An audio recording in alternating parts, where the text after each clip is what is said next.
السلام عليكم. موعد مباراة الرجاء البيضاوي والمغرب الفاسي اليوم، والقنوات الناقلة لهذه المباراة.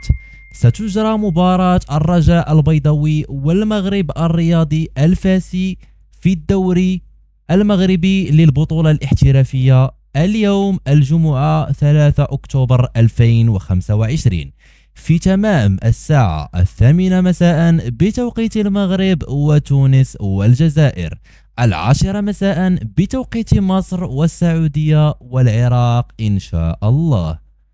وسيتم نقل مباراة الرجاء البيضاوي والمغرب الفاسي على قناة الرياضية المغربية. ولا تنسوا دعمنا بزر لايك والاشتراك في القناة ليصلكم جميع المباريات القادمة إن شاء الله.